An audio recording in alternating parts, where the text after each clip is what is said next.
I request Geeta Balakrishnan, Professor Chaya, and Professor Jyoti Lakshmi to please take your seat. Good out.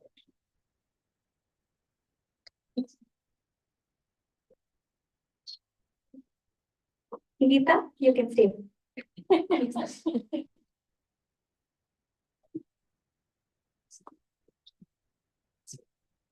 Yeah.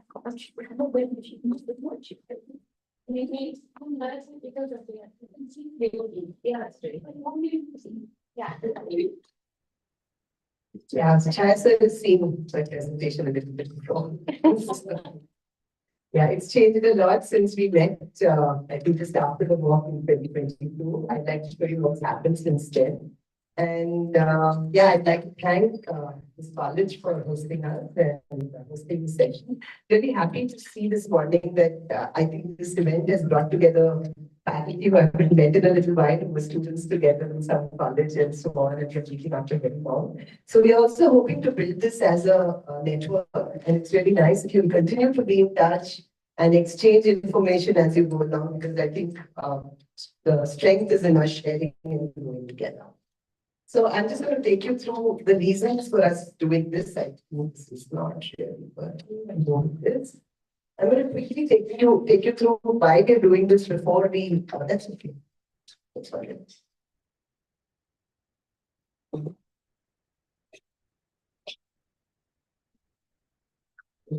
It's fine. Yeah. So I think many of you have heard about the walk. I'll just quickly show you some pictures of what happened before I.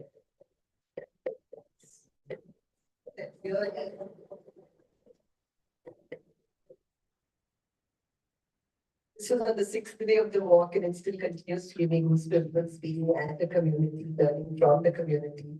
And you'll see, I don't know, here you see very beautiful homes, but the building that we met in was a raw, unfinished brick and concrete home. And that's what's happening to most of what we've seen around. And I think we are also responsible for some of that.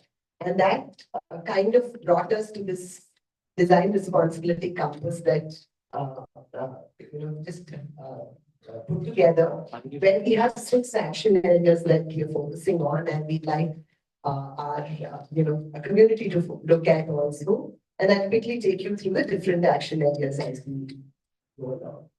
Other is one of them, where we are saying access to design should be a right. We talk about roti kapda or makan, makan being so it's one of the 3 essentials. But it's just a building that we are talking about there, but not design, not problem solving, not access to knowledge. And like we all know that design has become a luxury, and only people who can afford it kind of have access to it. How can we make it more accessible? And I think we all have a role to play in that. Some of your colleges were involved in this project, and I'm again grateful to all of you. We did this little school building in Chennai, in the outskirts of Chennai. Last year, which was a government school, and a CSR company came to us and said, "You're willing to fund it," but they said, "Why don't you just get a contractor and get it done?" And we said, "No, we do it only if we can work on the process." So we got students of architecture to go and spend time at three government schools to do a need assessment, and it was very interesting when these students came back, and they were a little flummoxed because they had problems like. How do you stop snakes from coming into the site? Which are problems that don't appear in the classroom, right? When you're teaching in a classroom. How do cows? How can you stop cows from coming in, intervening in their play area? And how do you work with these problems, and how do you resolve them? So these students actually had a 2-day workshop with architecture led Biju Kulyakos and Natarajan Venkat and Suresh. And then they worked over a period of 2 months with the architects and put together a small. It was only upgradation. It was not redesign really. It was not completely redesign. So it was only upgradation. So what we could do best is what we did with what we had. The second action area is both. It's called building on design heritage. And we focus on traditional wisdom here. Very often when we speak of a new city or a town, or in the identity of it lies often with the large monuments that we talk about, but we don't, I think history is told very unequally when you're talking from that lens, because those monuments were accessible only to a certain section of society at the time that it was built, and even today for that matter. And how can we actually tell history from the lens of everybody? And for me, the lens of the vernacular of the common living people's homes is what I believe. I call them invisible monuments, and I think that's something that we need to talk about. A little nugget is when I was walking through a village called Dhadra in Madhya Pradesh, two brothers showed me their home, and it was very interesting that they talked about extract from a rice crop, and they talked about it being anti-termite treatment. I've gone and scoured the internet, checked, everywhere, and I haven't found that. So this is a wealth of information that lies, and I think when Jagji Vandaman, who showed me the place, dies, it's going to go with him unless we get together and start documenting some of this stuff at least. And that's the objective of both. Udita is something I think many of you have been participating with us on. Universal Design is the answer. And this came about because of my experiences on day 51 of my walk, where I was I was expected to meet this Harshvardhan Dubey, who had a visual impairment. And when I reached his house after walking 28 kilometers, a young man received me, ran up the steps, took me to the room above, opened the latch, switched on the fan, put out the gadda, took out his harmonium, and said he's going to sing for me. And I said, "Excuse me, I'm really tired. Can we keep this short? I want to meet Harshvardhan." And he said, "I'm Harshvardhan. I'm the person with the visual visibility." And I said, "How did you manage all this?" He said, "As long as I'm in my house, I'm great. But the minute I step out, the society has made it impossible." And I think if I was to ask all of you, how many of you have done a course or understand how to design for universal design for persons with disabilities, I don't know how many of us will be able to answer that appropriately, because our curriculum does not mandate something like this. And it's essential that we start doing things beyond our curriculum just because these things need to be included. So this walk from Chennai to Bangalore was focused on accessibility. I don't know how many of you here, everybody would have been to the Marina Beach, right?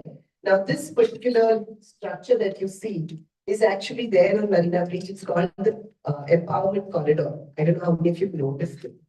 It's a corridor that has been built for people with disabilities to be able to access the water with as much ease and as much dignity as people otherwise walking. So it's a matter of simple design that actually allows them to access the water. And it's one of the few beaches in India. Now, Besant Beach also has one.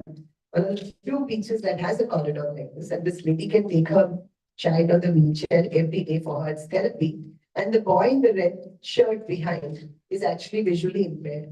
And he can walk without assistance because there are railings to this.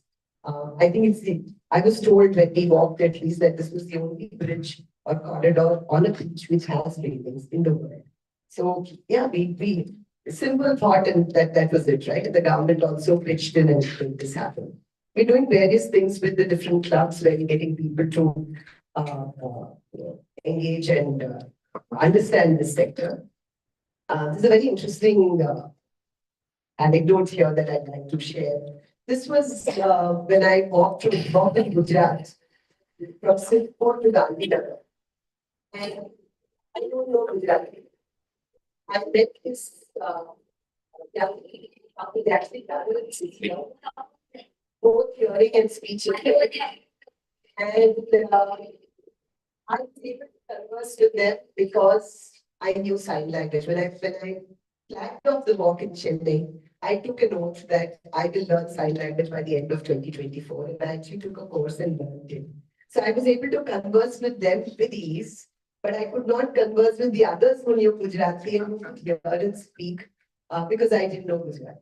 The point I'm trying to make here is it's just a barrier, that it's another language and it's something that we can easily learn. So the disability is not so much in the person, it's in the system that creates these barriers, and that's something that we need to. We created a course. It's called Beyond Tax and Ratings, the Udita course. Some of these QR codes are there, and we try and send them to you over WhatsApp as well, so you can make it accessible to all your students. I think it'd be great to make it mandatory that they actually take this basic course on universal design equip themselves. We ran a little prompt recently on social media. It was how to design playgrounds for children with disabilities to make them inclusive. And we were very encouraged with the response, and we had we had Kavita Krishnamurthy. I don't know if you know of her. Kavita Krishnamurthy is an activist in Chennai who designed parks in Sanpo and the Infinity Park. I don't know exactly where, but the Infinity Park as well, which has equipment for children with all kinds of diverse abilities to be able to use. And she was one of the judges. And you'll see that entry that actually one goes back to being just a chalk with no equipment, because the minute you introduce anything to assist somebody or excluding somebody else. So she's gone back to, we've gone back to recognizing that just having a platform where everybody can sit and play or regular games becomes something that kids enjoy. But then, of course, the second winner was from PSD Coimbatore and the third was from Delhi. And it's running various other prompts like this as well. Coming to our next action area, which is construction workers, I think there's no need for me to stress on the importance of dissolving the distance between us as architects who design and those that build construction workers. And we have 3 projects under this which are focused on Maharashtra, Rajasthan, and Gujarat. Students of architecture have been doing surveys. We've done 714 surveys across these 3 states to understand their lives, and got very interesting insights where we are told that less than 30% of them have ever spoken to an architect on a site. That just goes to show how removed we are. And when we talk about who aspires to become an architect, or if people who are building our buildings don't know of us, don't know of our existence, then you can forget anybody else really knowing about us. We are also doing videos where students and young architects have gone recording construction workers talking about their craft.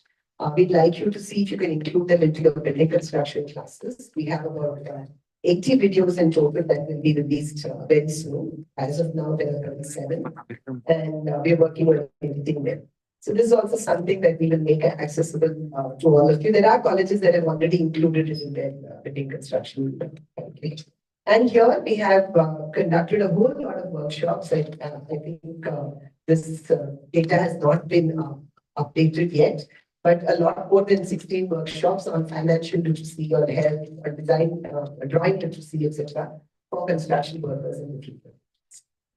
Sustainability in action and thought is SAATH. I don't think I need to stress on that because I think all of us are working in our own way.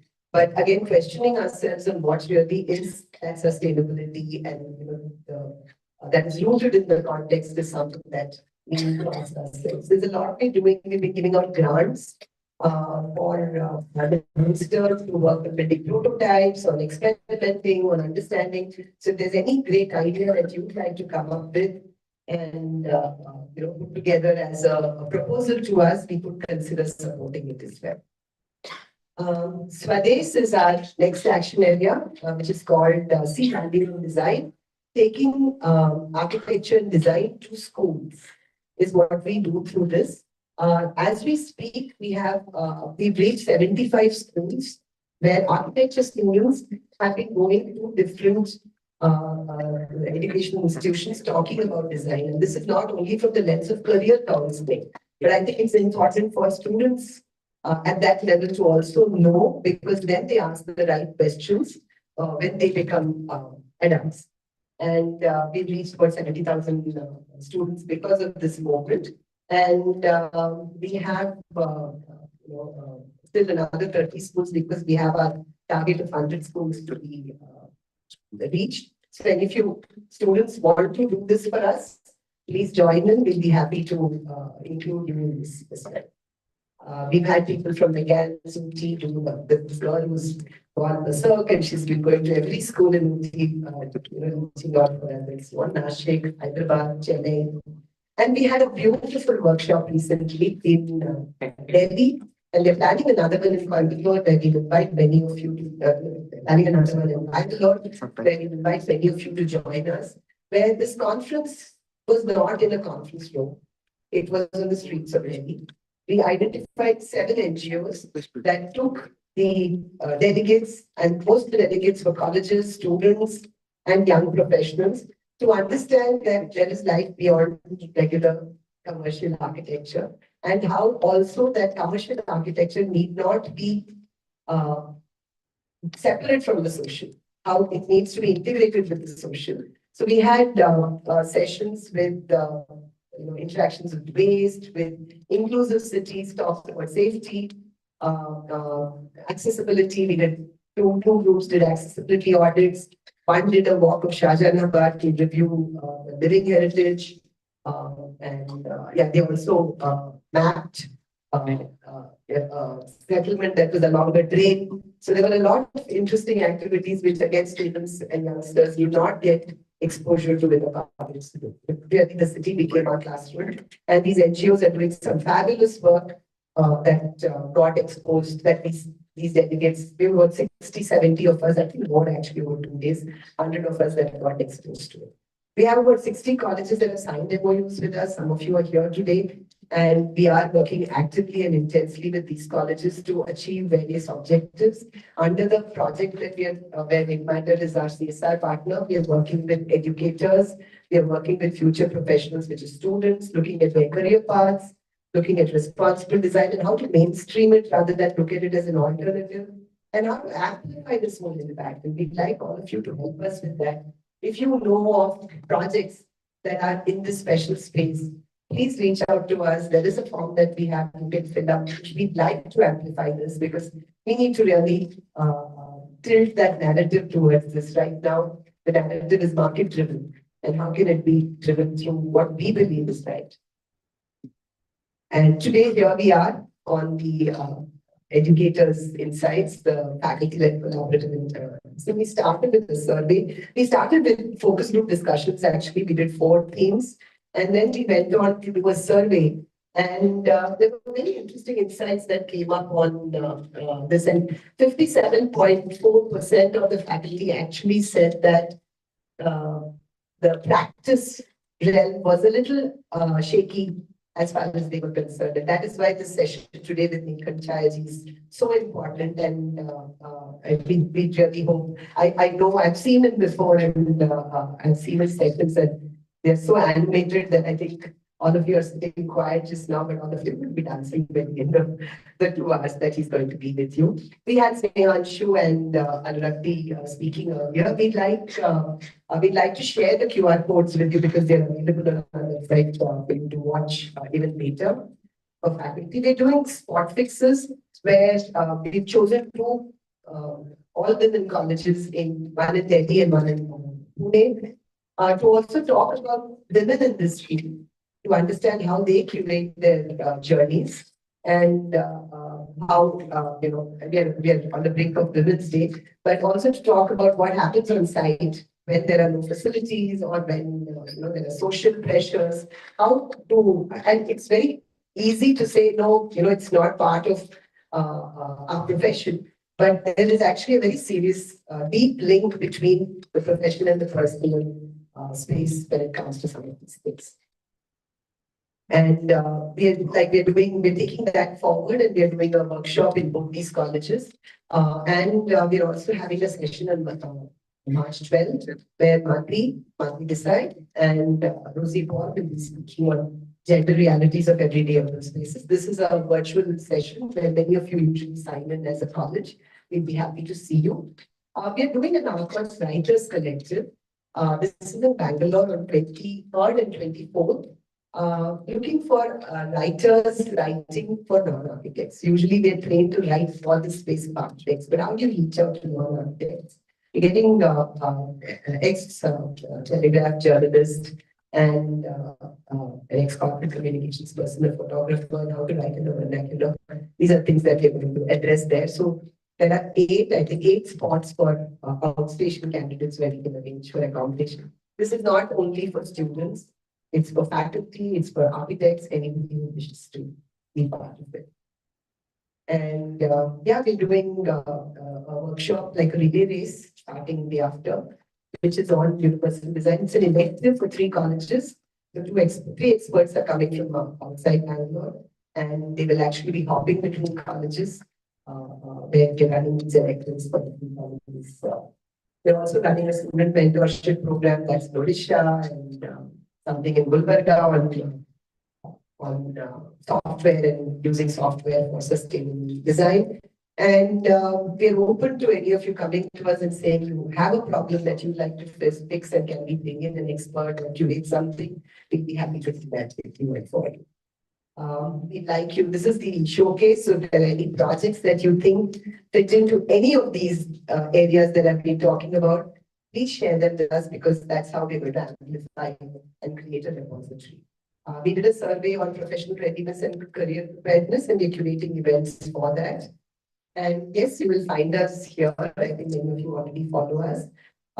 And I think the day that we all begin to look at this responsibility, design responsibility compass, and come together, I think for the cause of responsible design, it'd be great because it's actually our cause and our responsibility. With that, I'd like to hand it over to Professor Chaya, who will take forward this session. I'm sorry if I took it too long, but I thought it was essential to set the conference. I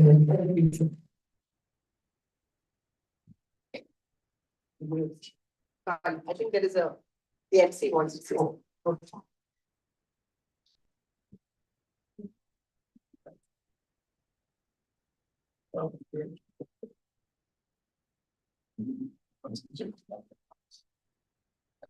Okay.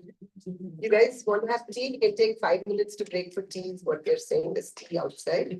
So, Yeah. So can you take a, yeah, go ahead. Thank you. So now we have 5 minutes of tea break. The start exactly 5 minutes. So all the registered students as well as the faculties who have come over, they can join the tea break over there. I request volunteers to assist the faculties and the students. And I hope the tea is not very hot. Yeah.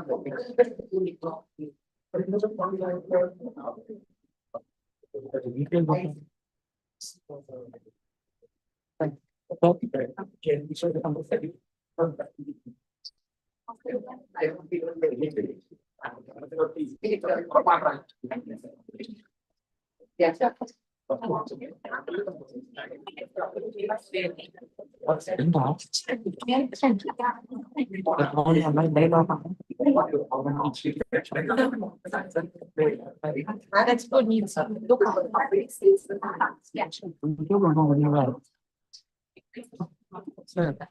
Stop பண்ணலாமா அது அது தெரியல அது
Sir.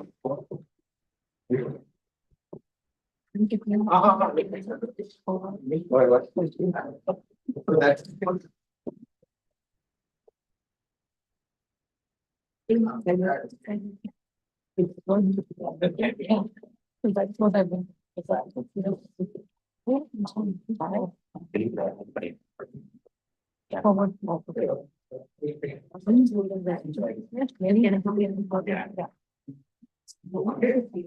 I think I took your guys. There's a YouTube video for Ramchandra Gandhi giving a talk at the Biden, in which he starts with all this wiring. He says, nowadays you've got to be wired up before you can talk. So I feel a bit like that. Anyway, it's very nice to be with all of you. Fellow students. And all of you.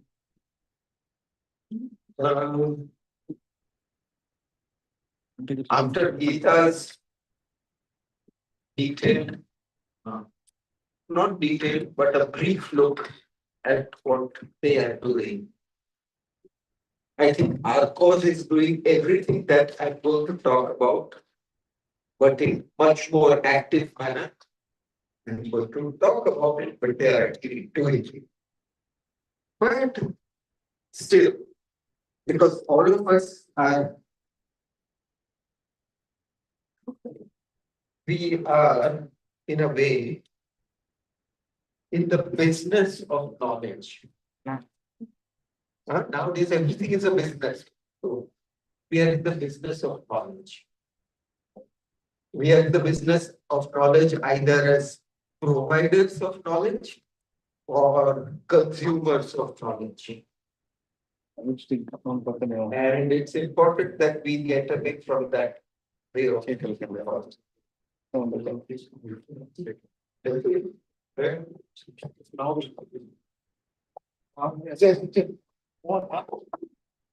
yeah, okay. Yeah. Yeah. So we have the field of knowledge, yes. The field is different from business. Business wants to get maximum out of it. You invest and you get returns. That is business. But in the field, what happens in the field is that there are hundreds of organisms. All kinds of different organisms are there. There might be butterflies, there might be birds, there might be bacteria, there are plants, there are animals, there are humans. All of these are in the field. And they are mutually supportive and mutually competitive. That's very that in nature, the field is this wonderful musician where organisms are getting from each other something. They are supporting each other. Like the birds depend upon the grass to make their nest. And the butterflies depend upon the nectar. And human beings depend on the insect. Everybody has got certain relationships of mutual interdependence, but also of mutual competition. And for example, if we find in our house a rat, we try to remove the put it somewhere. We don't probably kill it because I think we all feel that it's a living thing we should not take, but we try to make some other home for it. Of course, I remember once I caught a rat at my house in Ahmedabad. And I was very angry with Gujarat University for doing certain things. They had sort of removed one forest. So I thought, let me punish Gujarat University. So I went and released the rat right there. So that it went into Gujarat University. So this kind of thing is okay, we can do it, but so there is mutual interdependence, there is competition. And we are in a field in which knowledge is one of the things with which this mutual interdependence and mutual competition occurs. But knowledge is a very restless thing. Knowledge never comes to an end. Newton thought he had found out everything about gravity. Till Einstein came, and then Einstein thought he had found everything about the forces.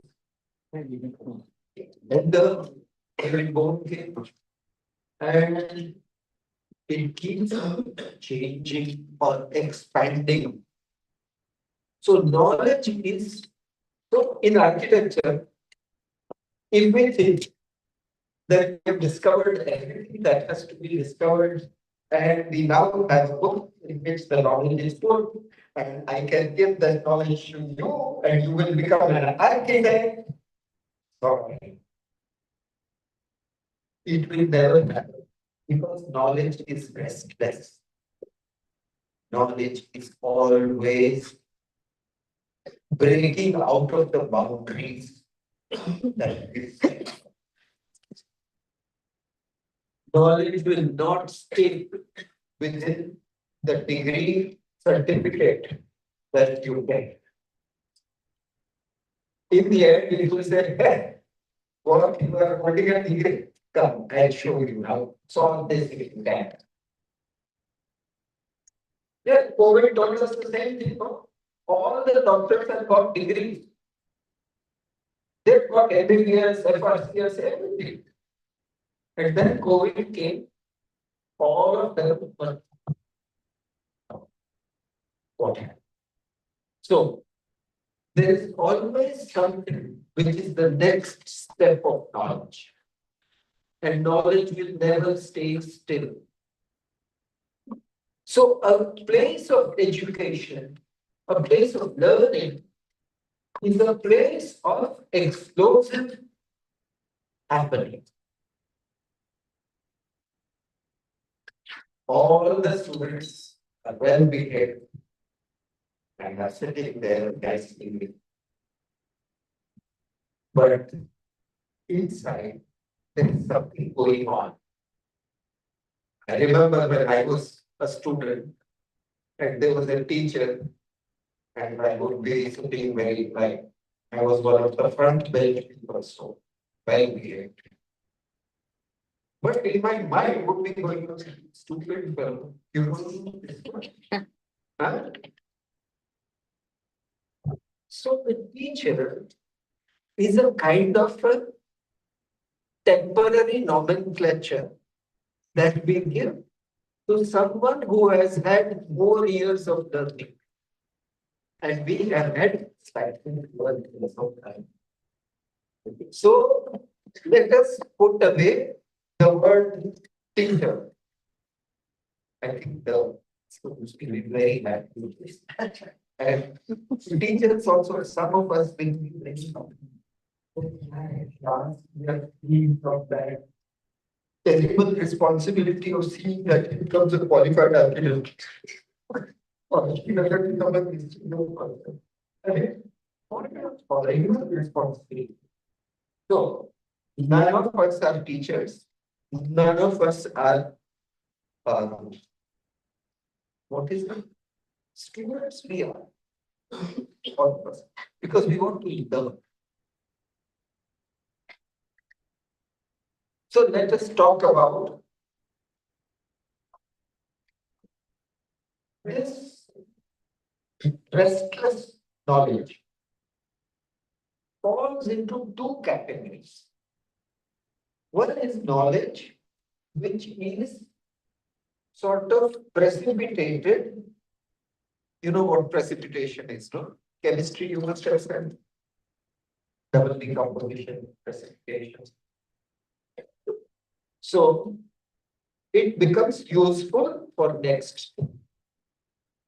So some knowledge is precipitated and becomes knowledge which becomes useful in reality, in practical problems.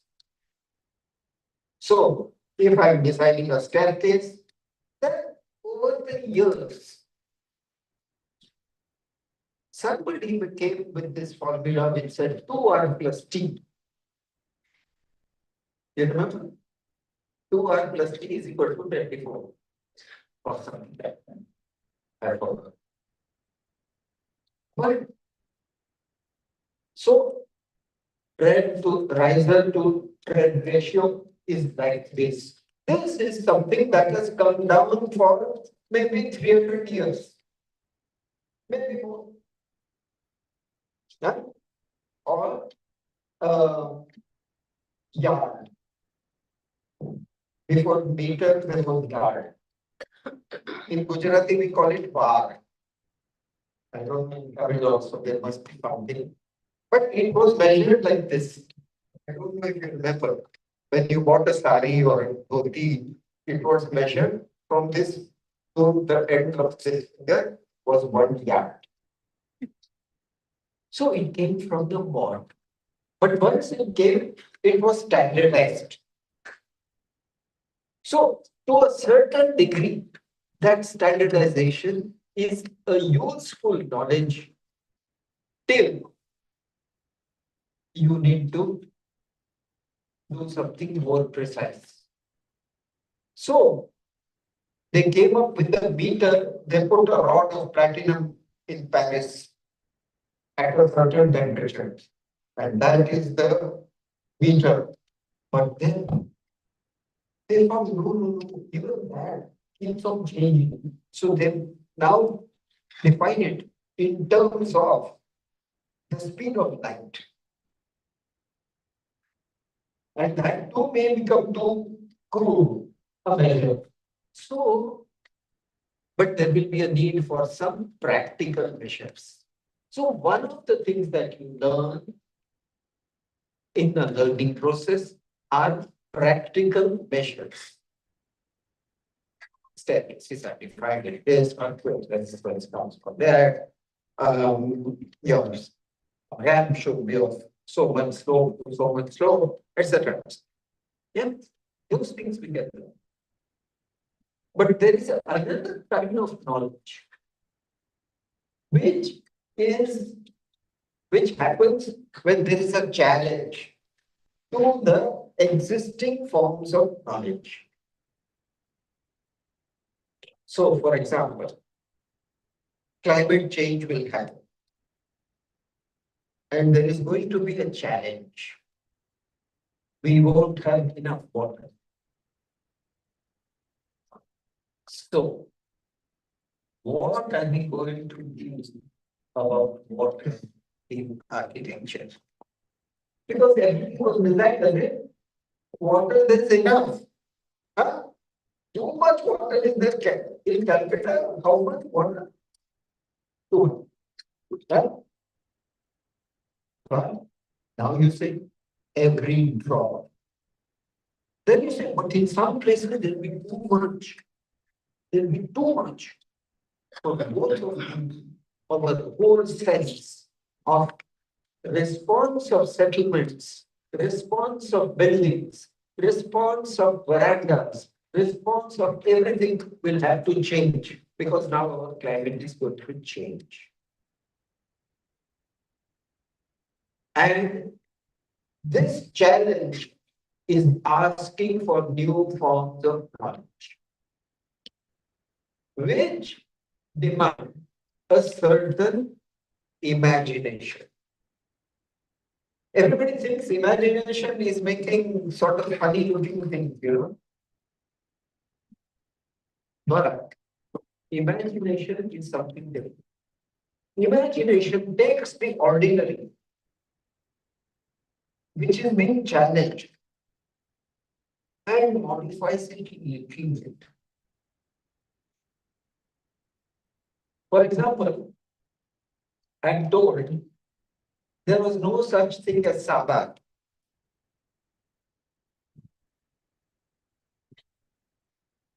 In Tamil Nadu. You will be shocked. Uh-huh. Yes, I know. But it's a fact, it's historically written. So Sambhaji, who was ruling Tanjore, earlier called Tanjore. So Sambhaji was fond of cooking, and he used to make a Maharashtrian dish called amti, which means mango something with tunda. Right? But he didn't have mango. Right? Yeah, it was Okam in India. Yeah, Okam. So he didn't have the ingredients. What to do? Tamarind was available. And some masalas he could make. And he thought, let me throw in some vegetables. And sambar came. It was the challenge of not having the ingredients, not available. And he had already invited 20, 30 people for lunch. So what to do? How will I give that lunch? So he made a sambar and it was a hit. Suddenly it became something which nobody had ever eaten before. I don't know if that happens to you at times. That's something that you do in order to solve a problem suddenly becomes a hit. If that doesn't happen to you in class, sometimes it happens in class also. Like you say, yeah, this teacher, okay, let me do this. And then the teacher comes and says, oh, really? Wonderful. What? Yeah, it's very nice. Yeah. Has it happened to you? Sometimes, once in a while. So the challenge creates the imagination which will overcome the deficits, the problems, the challenges. Imagination is also a form of knowledge, just as uh, stored knowledge, which is uh, precipitated out of experience, is another form. So when you learn music, they make you sing sa re ga ma pa da ni sa, huh? And that's the same note, right? That you start singing it, that book, go, not like that. Go. All of them are singing the same. They are just running that one rope, learning rope, learning. So then as students, you think, what is this? These teachers, they are only making me go through this. Never my own. Like I said, but does it happen when I speak Tamil or when I speak Gujarati? Huh? Suppose I say, I'm tired of using this language every day the same, every day the same. What should I? So I start saying, Gudabaya. Bachibo. There is no fancy language.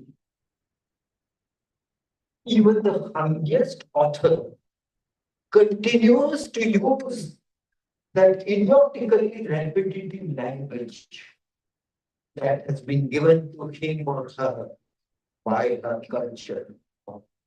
She only used the words that are normally. What's the point? What is so imaginative about that? Why are they making her such a? Why did she get Nobel Prize for literature? Ah, yeah. That is what happened. So The learning process is one part which uses the conventions but uses them imaginarily. Imagination is not a denial of convention. Convention is the stepping stone for coming to. So now, as teachers or as advanced learners, we have a responsibility to convey to those who are less advanced learners something that we have done, but never think that we are teaching them something which will hold for the rest of their lives. From that, they will come up with something new. So, where does imagination come from? Am I talking too much? We want someone to draw, you said, on culture. Yeah, it will come. But talking is very easy. And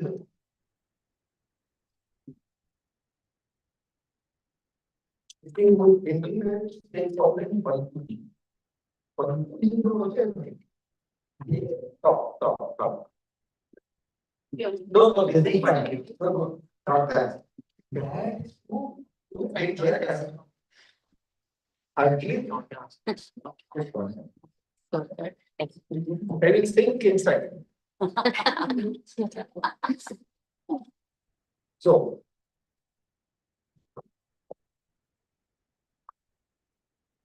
There used to be a famous philosopher by the name of Michael Pollan.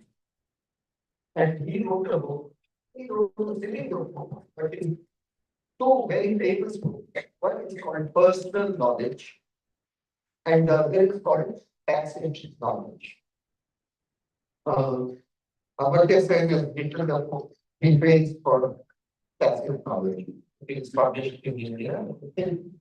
Very, very good book. So, what is, if I say in one sentence what Michael Pollan was saying, he said one sentence. Tacit knowledge is that knowledge which can be shown but cannot be told. Tacit knowledge is that knowledge which can be shown but cannot be told.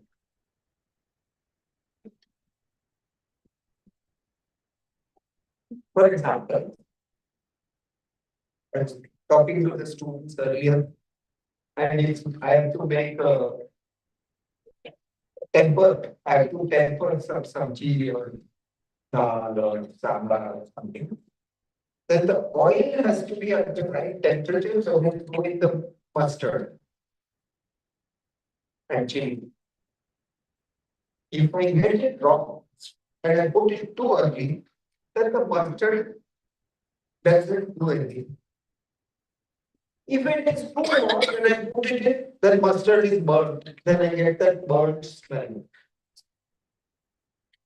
How do you know which is the right temperature? We don't stand with thermometers and say, I don't know. So tacit knowledge. So let's do one short, very short exercise. Say, for example, can we have one student volunteer? Otherwise, I know this one boy who I can access straight away. Other than fun. Huh? So come here.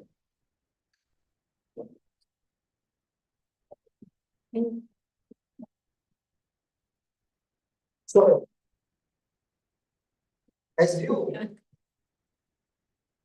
that Madam Jyotimani does not know how to ride a bicycle. Yeah. You have to teach her how to ride a bicycle. So do it by telling her. Okay. Does it have any support or does it do it? I don't just you have to tell her how to ride a bicycle, then after what you tell, she should be able to go out and ride a bicycle and go to another part of Chennai. One money or somewhere. Yes, watching online. Yeah. Teach her how to ride a bicycle. So first I'll tell the components of bicycle. Because it's new. Yeah. So it has two tires and one handlebar, and you have to ride using the pedals. So If others can ask questions. So, like, let us all imagine that we don't know anything. Huh? So now he's saying ride the pedals. So what is pedals? And then what do you mean by riding? Where do I sit? in the seat. Oh, there is a seat. Where is the seat? Yeah. Yeah. Huh? No, then I sit. Okay, sat. Then this bicycle is falling down. You please tell me. We have to balance using our legs.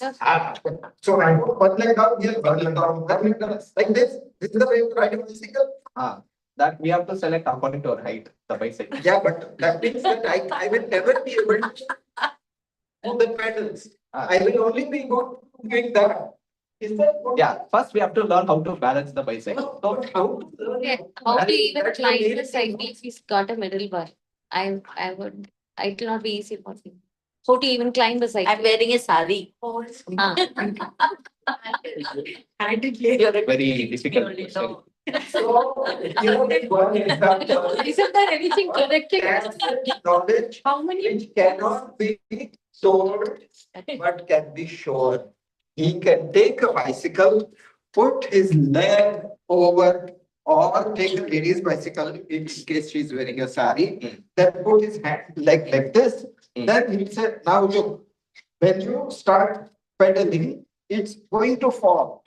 So if it is falling on this side, turn the steering that way. So anyway, you will fall once or twice, thrice.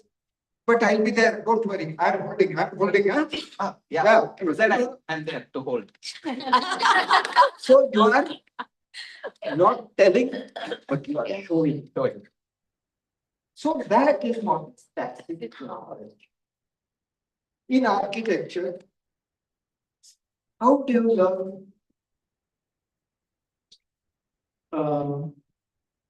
Let's start with a simple thing. How many hinges there should be in a door? It's not simple. Huh?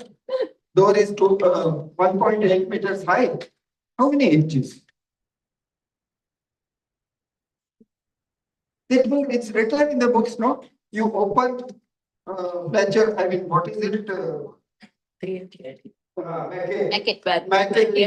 inches. 1.5 bags. Yeah, it's funny, these English people here. They call it a pair of inches, then they say 1.5 bags. But anyway, so I can say that, but suppose I get a door like Gurjit Singh got, which is 10 feet, 20 feet high. How many inches? And if I put 10 inches, will they all move in the same way? We not. Little bit of score difference, whole thing goes. No, that means that I can only learn that by doing. Just the same way as I can only learn music by doing.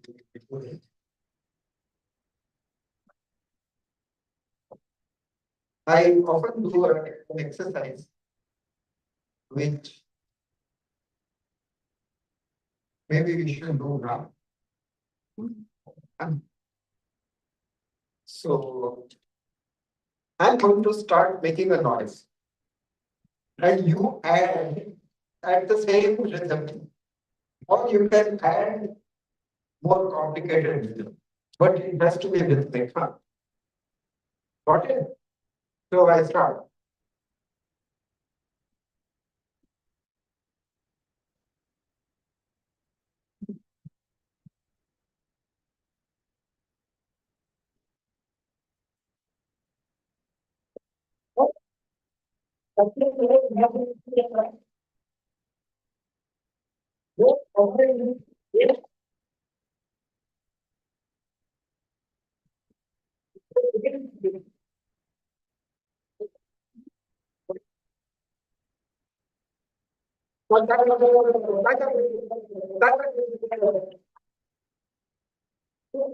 That's happening.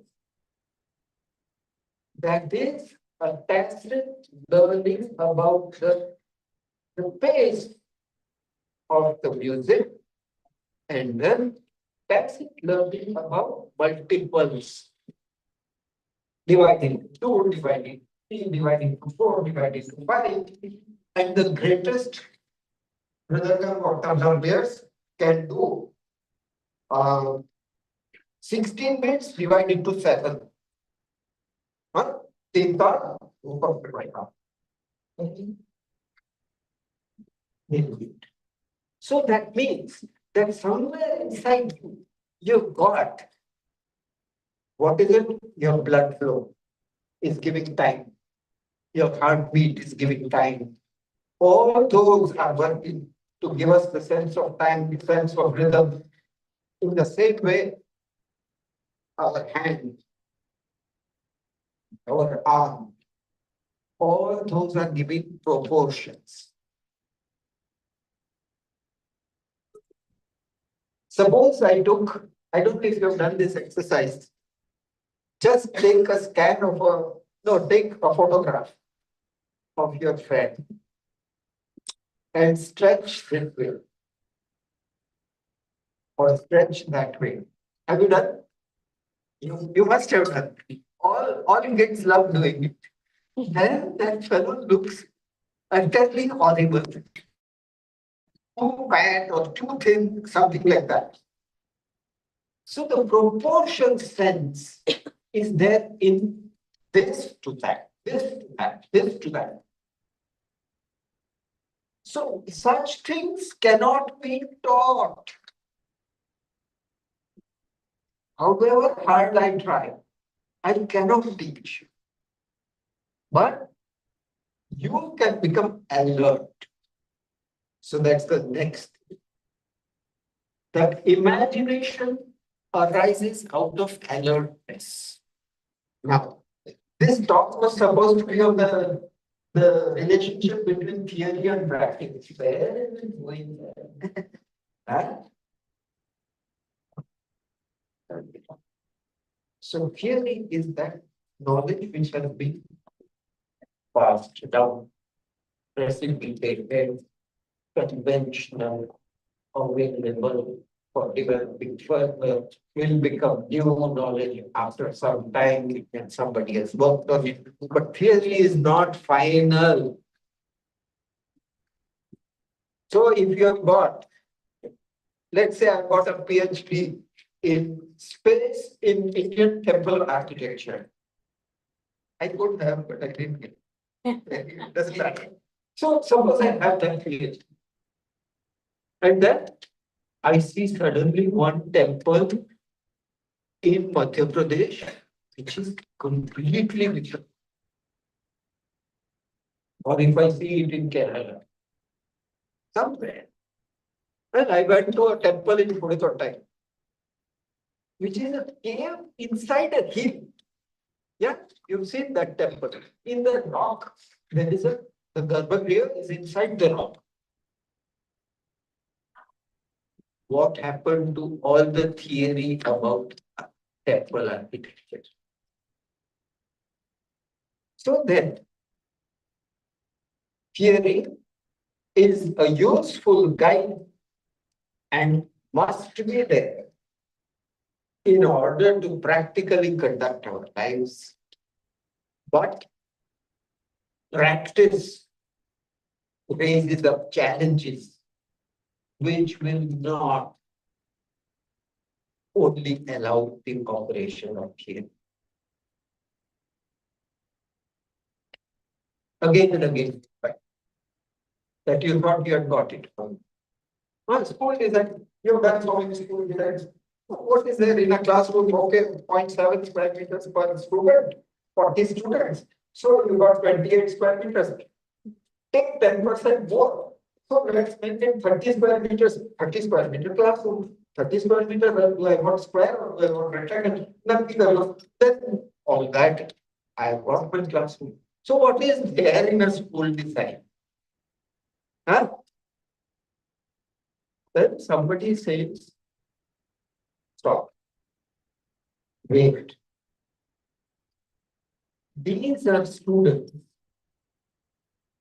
who like to sit in groups like that. So now what will happen to your standards, architectural graphic standards, the book. And all of that goes out of the window. Huh? Because Tagore said, no classroom. I need a tree and I need the shade under the tree. I don't want a classroom. Come on, Mr. Tagore. I am an architect. Please listen. I'm telling you, you need only 0.7 square meters. He said, stupid fellow, go. Huh? So the standards are used till a new kind of challenge is thrown to the standard. So there are, what are the models of, so let's just summarize this. There is knowledge, there is a challenge. New knowledge arises. That becomes a convention. There is a challenge. New knowledge arises. That becomes a convention. Keeps on happening. So every few years, somebody's sambar will come out different. Yeah, I'm sure it has happened in Tamil Nadu. Dosa is already suffering all kinds of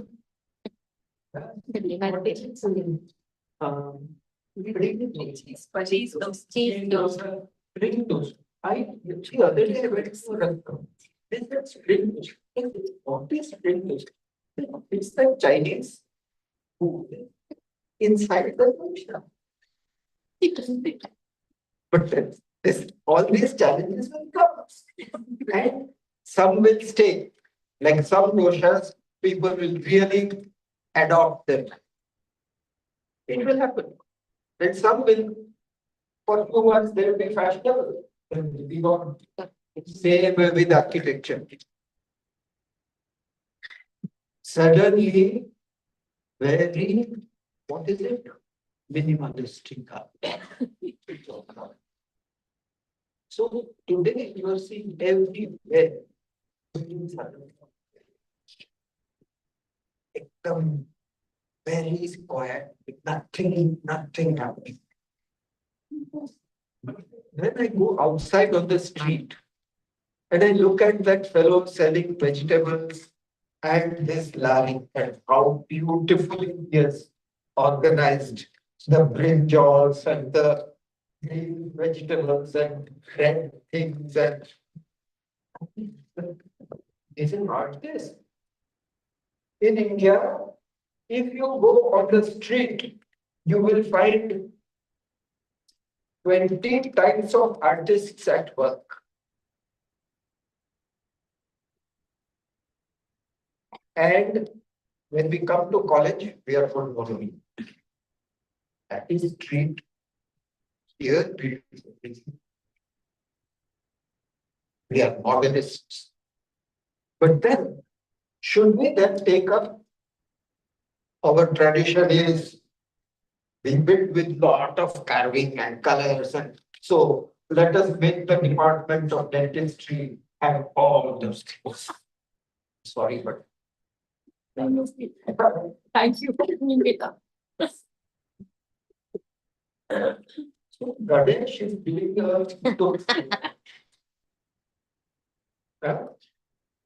is it a good idea? Or I can say, no, wait. There is something about the way Indians repeat something. I don't know if you have noticed. If you look at any of our clothes or any of our food, it will be repetition of one, like look at the dress. Huh? There's one motive which is repeated. Yeah. Many boys will be like that, girls also will be like that. Yeah. Probably derivative of imitation. Huh? Derivative of imitation. We tend to imitate as well. So Repetition. Okay. They taught that in the first year of architecture, patterns. Yeah. Yeah. So we love this idea of saying. Look at it. India will do that all the time. You look at a Western symphony, it will start, first movement will reach a crescendo and then come down. Second movement will reach a crescendo, come down. Our music, for hours together, the fellow is playing. And one tabla player is repeating. And then the fellow plays a little bit different. So the tabla man also feels free to play a little bit different. Then again they start repeating. Our sense that we create the convention from which we can create the escapes is different from the European model, which creates the whole thing all at once. In our case, what is whole? it's just put together. Suppose I have a big dish of rice and one large bowl of sambar. Then I take some rice and some sambar onto my plate and go. So is it now 1/10 sambar less? Is it is it whole or not whole anymore? Like if I take a cake, if I cut a small part, anybody can know that some cake has been taken. Sambar, suppose I take and I took rice also. Very softly I took from the side, put. You won't know. So our sense of whole is a sense of multiplied. So the universe is again and again. Sun rises, sunset, sun rises, sunset, sun rises, sunset. Season 1, 2, 3, 4, 1. Winter, 6 seasons. And in Tamil Nadu, you have what? The 6 landscapes. Yeah, Sangam, five. What other culture has these 5 landscapes? Only Tamil Sangam literature has. Huh? North India also have. North India, but not to that extent. Yours is like the whole poetry, Agam poetry is based on that. We have quite but seasons. Season. Poetry and time. So what I mean is the aesthetic sense of the cyclical thing is something which is germane to our system. So when we say, in what way do I maintain a link with my past? It is not by copying the motives of the past, but it is by looking at the structure of the past. Because some teachers have asked that question, how do we maintain a certain continuity? And the continuity will be in terms of our sense of rhythm, our sense of proportion, our sense of long and short, like that. That if we maintain, then doesn't matter if I'm using steel or I'm using latest materials, many different kinds, it doesn't matter. So from that, let us look at the learning places. So now I can use learn. I had thought I would use this more, but I felt a little lazy. And so, black or blue, anything? Yeah. Yeah. So one model is like this.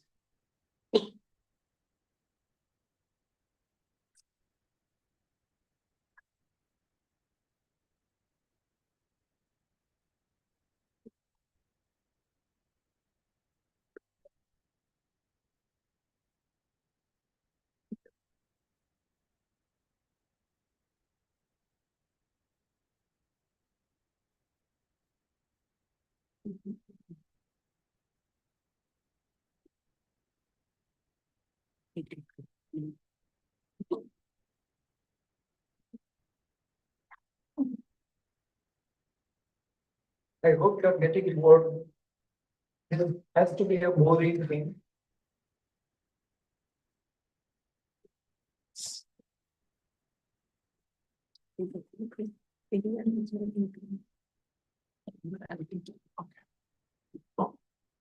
Maybe that's enough.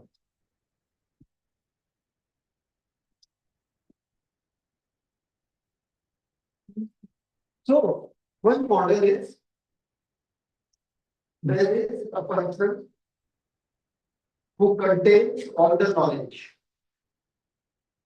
And there are containers, smaller ones, which are to be filled. Huh? So this is the classroom.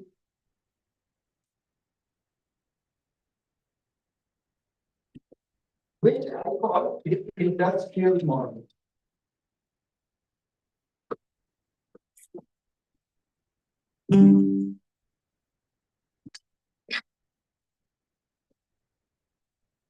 Like university is a kind of industry for producing architects, engineers, doctors.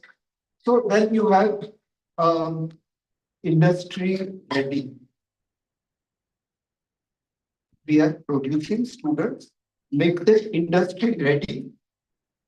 So that straight away the industry says, okay, here is a spare part. She is good enough to be a spare part in this office. He is good enough to be a spare part in that factory. He is good enough to be a spare part in that hospital. She is good enough to be a spare part in spare parts. One of the models of education, learning places, is the industrial model. And the whole of contemporary government bureaucracies and market forces want all learning to become industrial. Yeah. It's very shocking. All of us who are teaching, we are subjected to some challenging thought. And I'm just producing spare parts.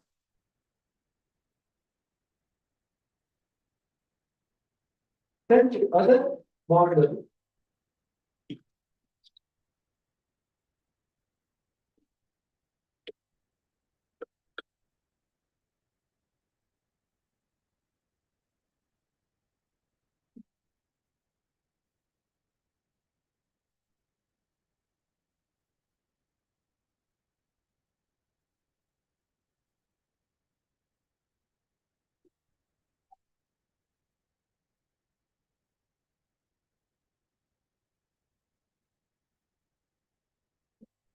was this model, which you can call the model of discipleship.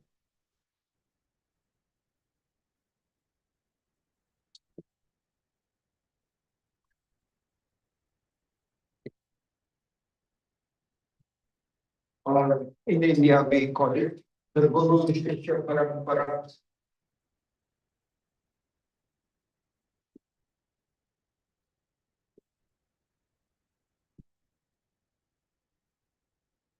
Yeah. Lot of us older teachers, we like to be, we like to think that we are part of that Guru Shishya Parampara. I was a Shishya of Varki, and my Shishya, and my Shishya, his Shishya, her Shishya. Our Dharana is like, yeah. In some ways, a good system, because at least it asks for a personalized relationship between the one who is conveying and the one who is trying to grasp. Now we have stopped using the word teacher as this is important. In the other case, there was what a facilitator, and I don't know what they are called. Students, do you know? Facilitating. You see what? Well, You see what? no, but I'm talking about the bureaucracies or the management's way of looking at it. So there's no word there. We suddenly became from teachers, we started being called facilitators. So our role is not to teach the student, huh? Our role is to help the student. Student, when I was a student in first year, we had an American teacher who came to set. In those days, a lot of Americans used to good person, really good teacher. And so Nikolai one day, there was a jury, he said, well, I don't know, maybe I'm wrong. Maybe I'm wrong. And I went out and said, what the hell? If you don't take responsibility for what you are saying, then why are you sitting in that chair? So it is not so easy. It's not so easy to criticize this or that. He was right when he said, maybe I'm wrong. His openness was wonderful. But as a student, I felt, look, I'm paying fees here. You are being paid to teach me, and you are telling that you won't teach. No, some students might be feeling like that you are paying. So they better teach you. This is tacit charge. Yeah. Anyway, so this is second system. This third way of learning is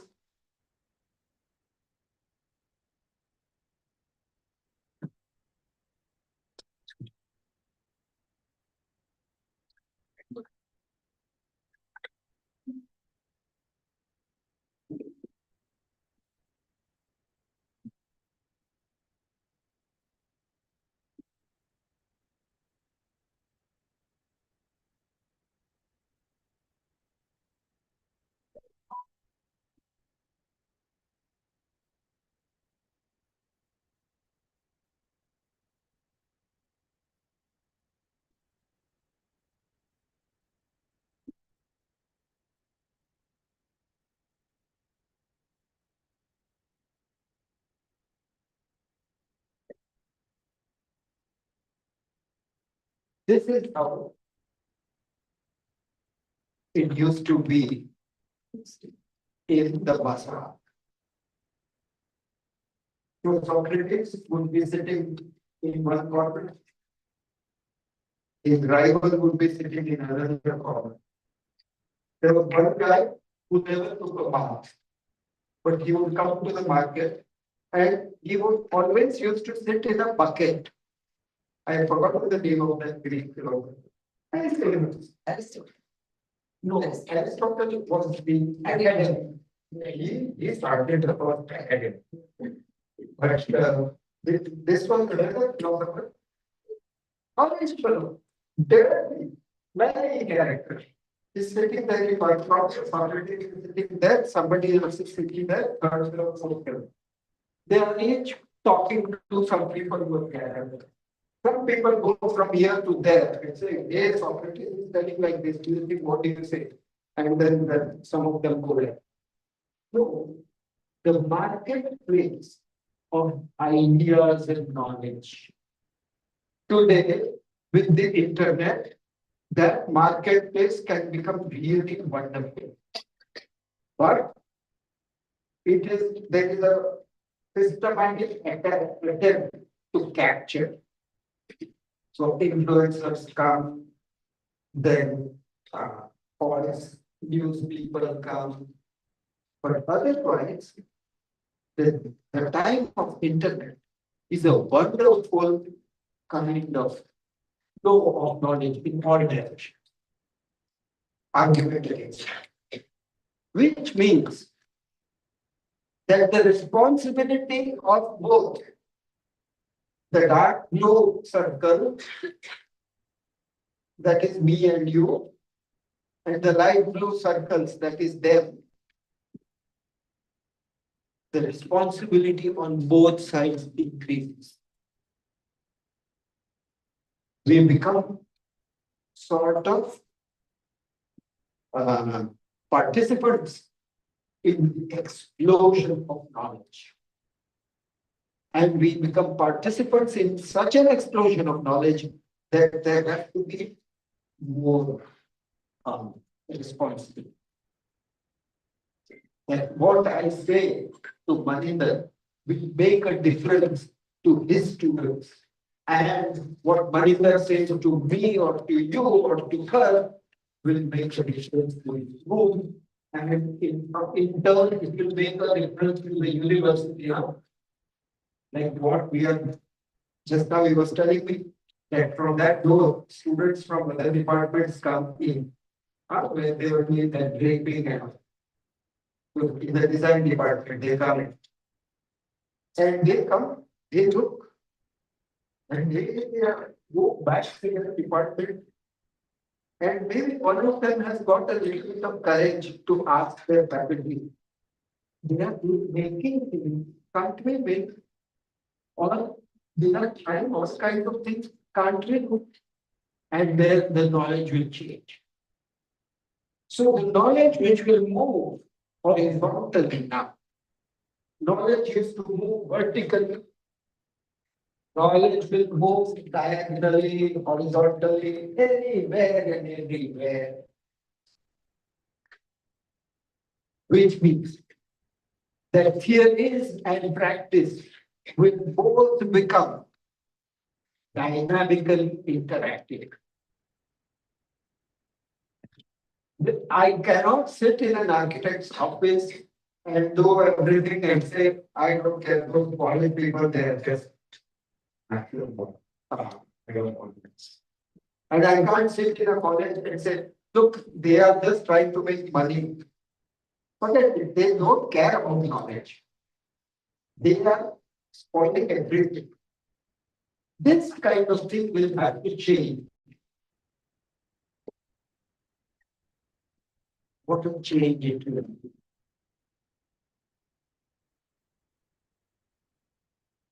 I wonder if one really puts attention to that, how our world is going to change. How our world of education. Huh? Yes, please. Wow. That shows that this has been successful. I Yes, yes. ask you a question. We'll talk about these things, but I will talk what the studios we have.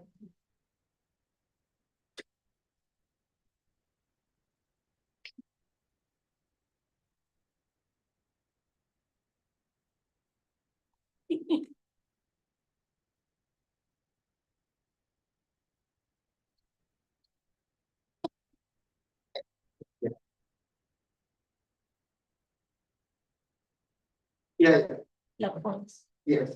So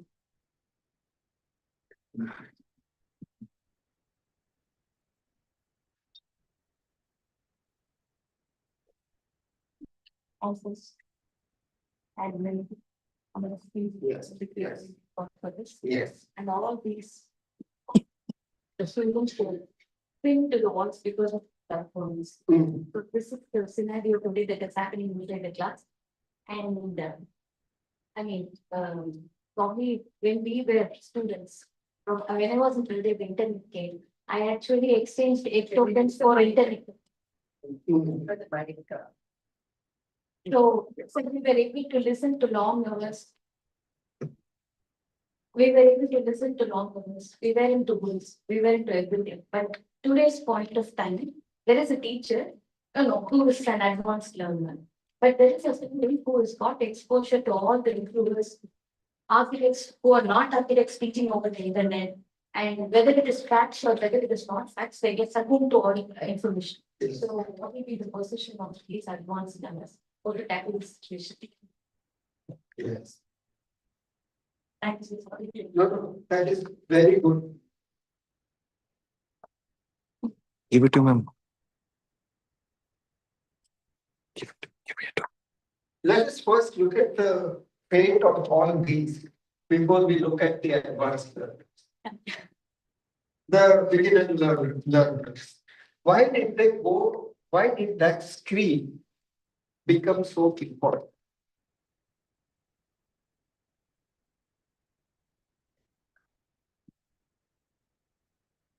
Why did the screen become so important to my grandson, to my, whoever is there in my family? Why did the screen become important? More stimulating. Huh? It's more stimulating. Most Stimulating. stimulating. Why is it stimulating? I am not stimulating. Yeah. So probably one of the things is that we have to flower and become so interesting that they will from time to time from that screen, they will look back. Let's say, "Oh, it didn't matter. Let me go and see. We may have to change the classes from architecture to something else.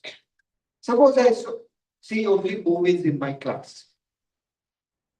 What will happen?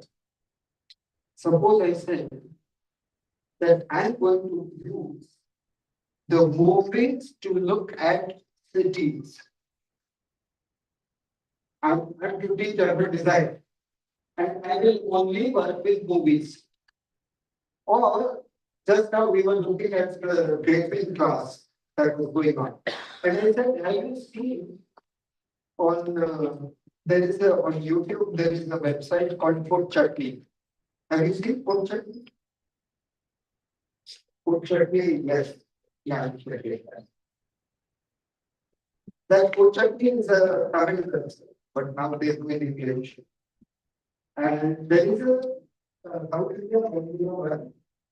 There is one called excavation. And there is that you should see that how they are making fun of both fashion, wasting, Tamilians themselves, and the world at large. Fantastic. Then there is one which is called South India 101, the banana leaf.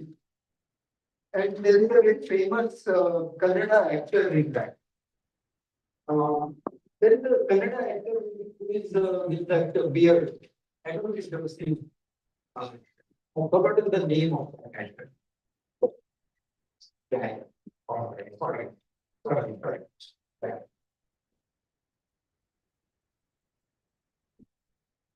In that, you must see that, by the way, young people, go ahead and see on Food Chutney, South India 101, the banana leaf. You will die laughing. Then look at the one called the Veshti. Then there are others, many others. Being from Tamil Nadu, you will enjoy all of them. I personally looked at these two, banana leaf and Veshti. Fantastic. So, into our classroom, there will have to be a change of face. Normally, your class used to go on for 45 minutes. In 45 minutes, what all happened? And you can see that students are falling asleep now. Some are falling asleep, some have already fallen asleep. Happening. Huh? It will happen. But from time to time, noise has to come up and he will wake up. That also answers the question we were talking about Gen Zs this morning. Yes, Gen Z, they are not used to being treated like this. So, once I took a class in NIT. And NIT students, they are design students and they are very skeptical about all of this. So, they thought that, "ये क्या बोलेगा?" Huh? I hope you can listen to that question. So, what if this man is coming from somewhere? So they are sitting at the back of the class. So then what I started doing is that I started walking. And I said, now look, this class, we are going to talk about, and then look at you. Look at you. So the thing is, if the student cannot come to us, we will go to the student. It is like when you are a child and he's not eating. Play, very playful, goes here and there, go here and there. Khata nahi hai. Then you will go after, then you will try and say, hey, come on, this is very nice. And listen to it. And slowly the fellow will learn how to eat. These people will also learn how to look from the screen onto something else. When we go close to them, and then here, yeah, it happens. And it will be a very fun thing. It won't be like, I'm here to punish you.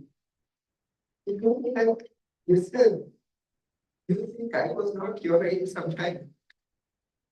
Huh? What is this? I learned from Doshi. Up to the end, up to 90 years old, he could behave as if he was just a kid. And I think that will make a reform in class. That class will change. The screens are there. Now you don't even need to go to the wall. Screen is available right there. Except for steps like me who don't have a screen. Huh? So in this, there's nothing coming. Except SMS. Yeah. So I can't. So my grandson gets very angry. He tries this phone, nothing comes. Note that from everybody else's phone, he will get photographs and he will get music. In my phone, nothing comes. And he really gets very angry with me and tells me off. So that also is a chance for conversation. When these people see this phone, they, what? They're using that. Then suddenly they say, I think it makes a lot of sense. The number of SMS that I get, or the number of WhatsApp messages, terrible. I can't see it correctly. So, happens not. Even while in class, WhatsApp messages will be going on. And from time to time, when he's not looking, happens, And then a very nice quote today. Huh? And I got a very nice quote today saying the amount of screen time that you invest in is the time you're looking down in life. See, let's hear it again. Can you give us the mic?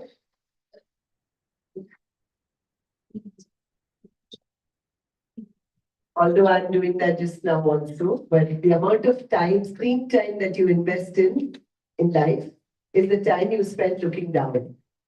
Yeah. Yes. Yeah. So nobody has tried to look at from there. Day before yesterday, 3 days before, there was blood red moon. Ah, slowly, the day before. Beautiful show. Yeah. So, all this kind of things happen. Then we about to happen. That is wrong. Enjoy and suffer. Both. Yeah. So it is part of your life. You think your children are going to be as easy to deal with as these things. They are easier. It's not.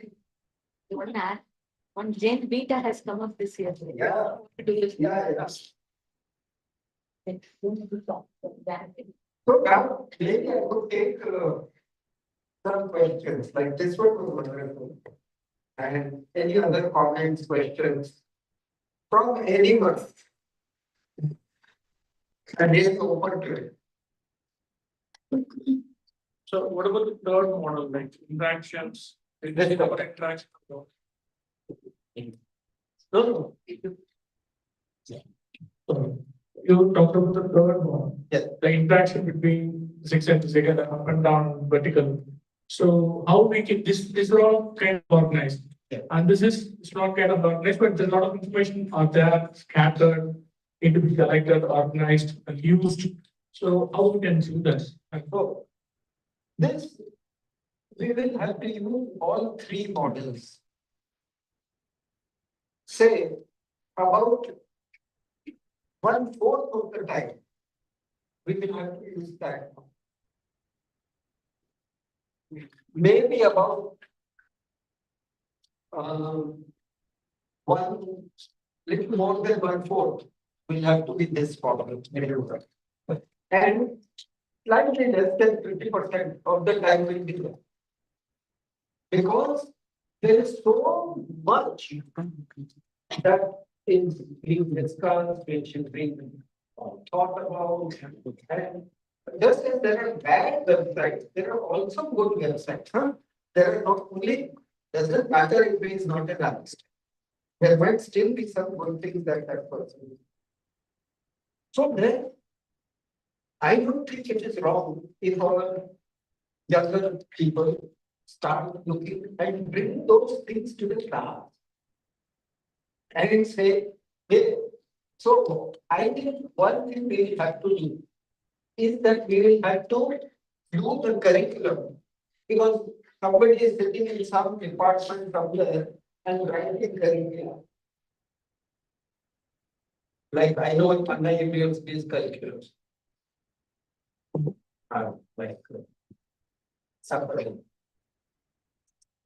I don't know what do you think. But everywhere, the curriculum is overextended. So all of us teachers have to first of all become conscious of this and fight at every level to reduce the curricular content. Because that is now available just so easy. There is no need to teach each and every little thing. Huh? So that is one. But secondly, while that curriculum is, but at least a quick training to connect to that knowledge has to be there.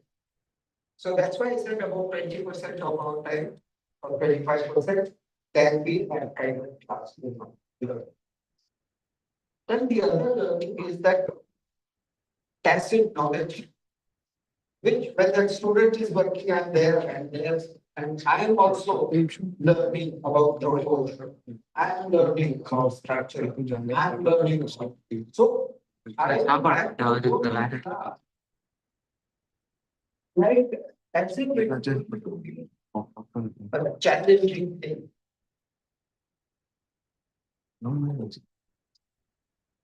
I used to have one teacher who used to teach maths, but I was in secondary school. So if you asked him, sir, this problem, how to solve it? Well, there is a textbook. And what did you want to do? He said, oh, it's very simple. Just hold on, I have to go and see so and so. I'm coming back in 10 minutes. You go outside, look it up or solve it. Then you'll come back and say, what was the question? Then you say the question. I said, no, you see, the answer is this. And actually, the steps are like this. We go back just to impress you. Yeah. We don't need to do that.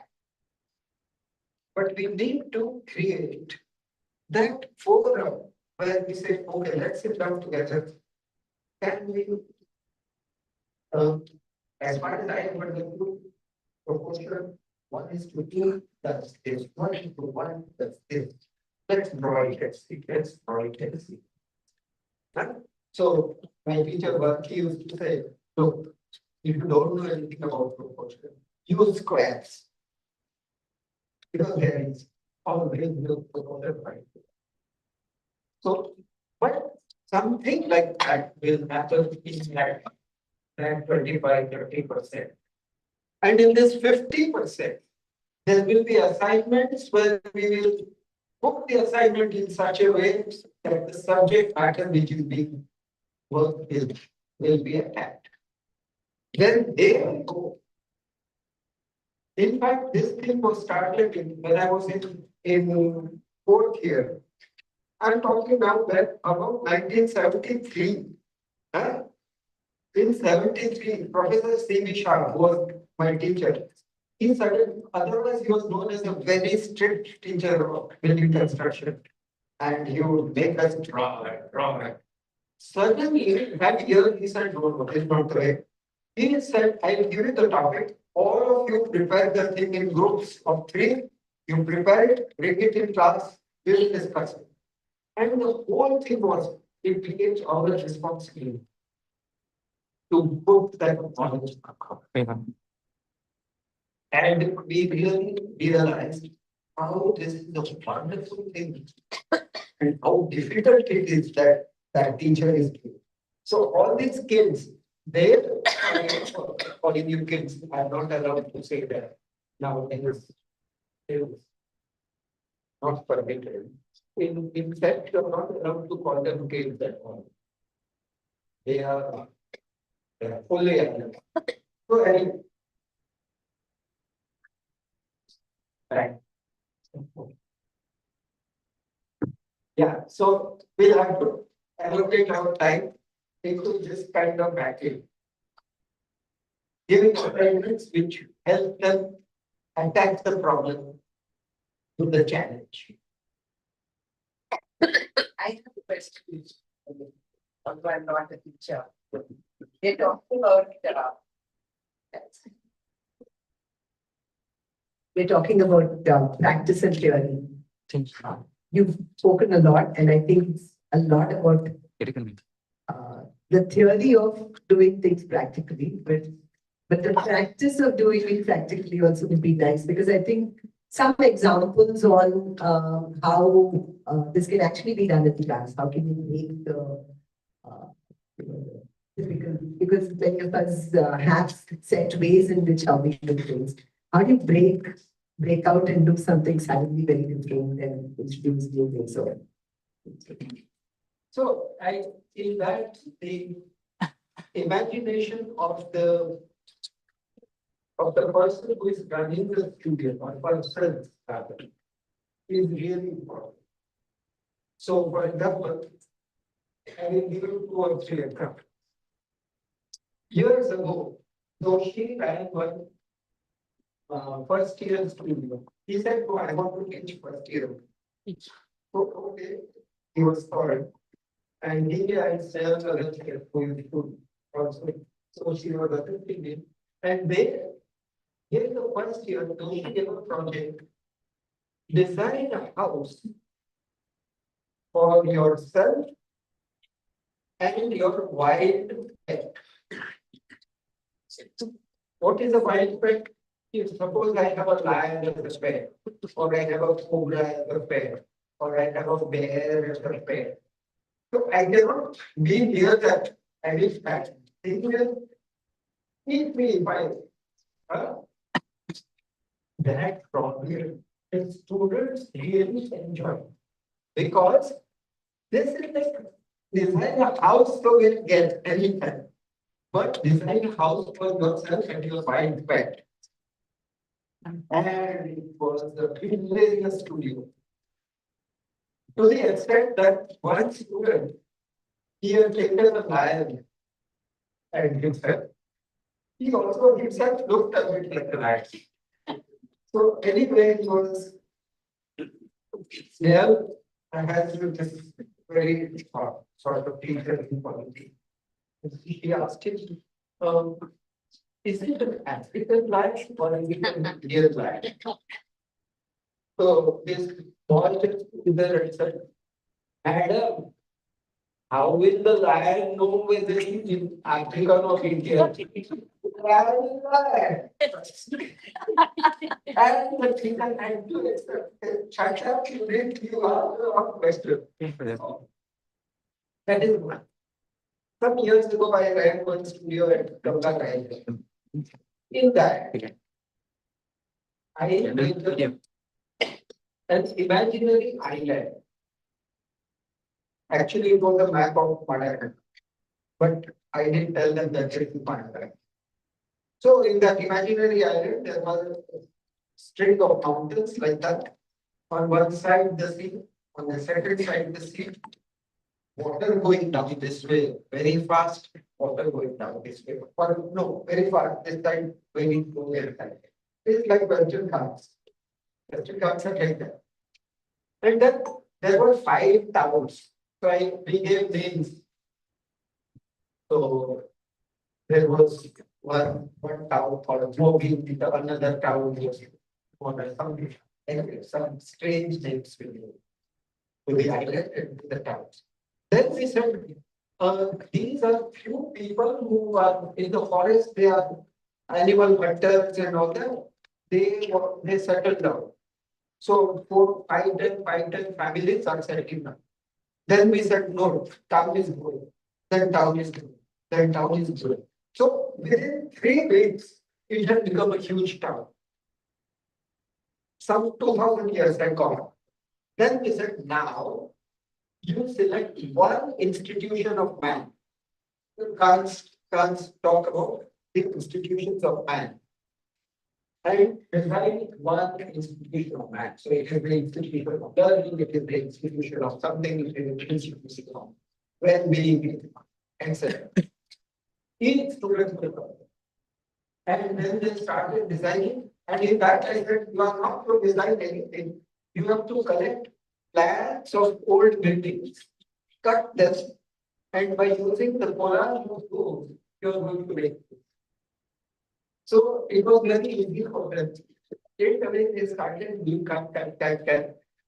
And I tell you the project, go enjoy. Every student's work was somehow fantastic. So where the imagination and collected knowledge come together. We have to design our studio in such a way that things will come together. So our studio project has to be something that excites the student. Now, what excites us is different from what excites them. So either we have to have a spy of that age who goes and find out if there is a fact, or we have to become like that for some time. And that's easy. Actually, secretly, I can be 20 years old. I can start speaking like that, I can start behaving like that. In public, I will be scared of behaving. I won't show myself like that. But secretly, I can just what are it is to become that 20-year-old girl. Yeah, or 20-year-old boy. If I do that, then I'm able to enter the psyche of my school. And once I have entered, then I can design a program which they will enjoy. Then they say, "What is this plan?" They look up the internet. They look at all this in the internet program. And nowadays they get something. So the moment they get something from the internet, I will again throw it off by putting one more challenge. And like that, we keep on developing as a contest between me and my student.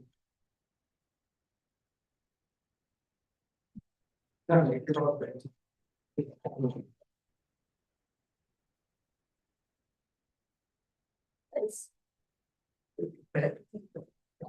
it's good. They should tell us from time to time.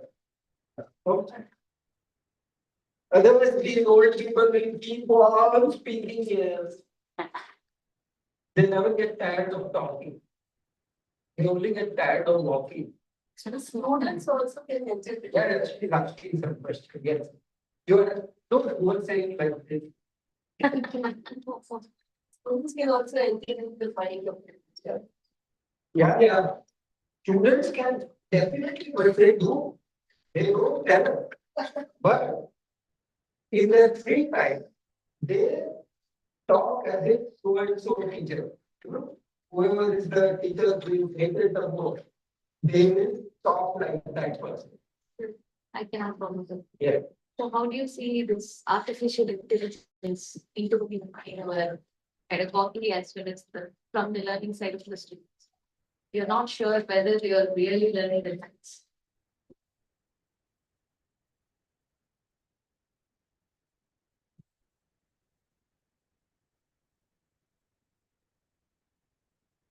See, most of the intelligence up to now has also been artificial, mostly. Huh? Last 10 years, mostly people have said,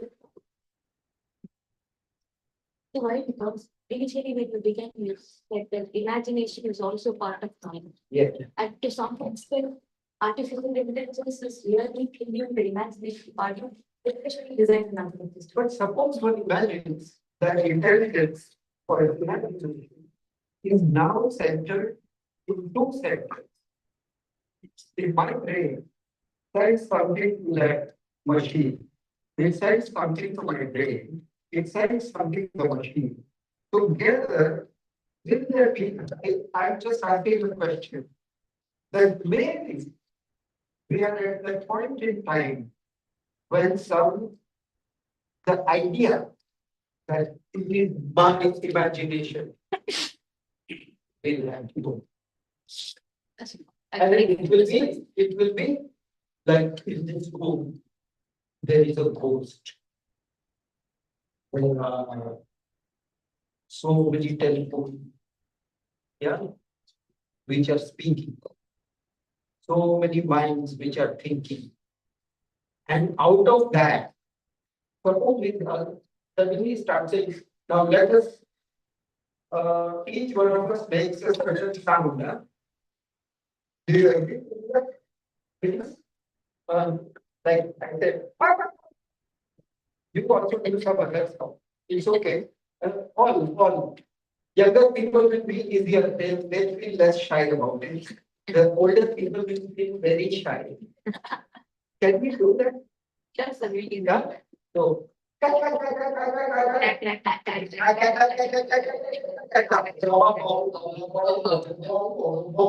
Now, artificial intelligence might be doing something like this in time to come.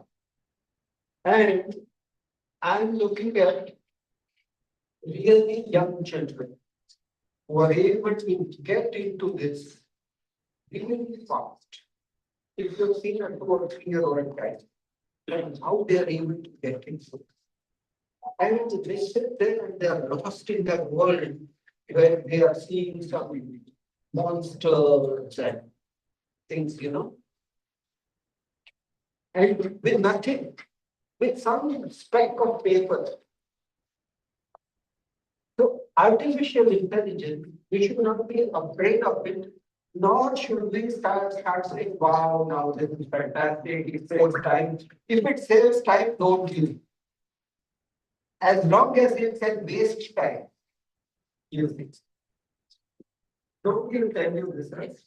That wasting time is a good thing. But the students know it very well. Wasting time is very good.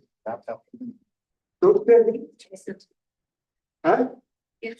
Or you are all, no, I'm asking younger people.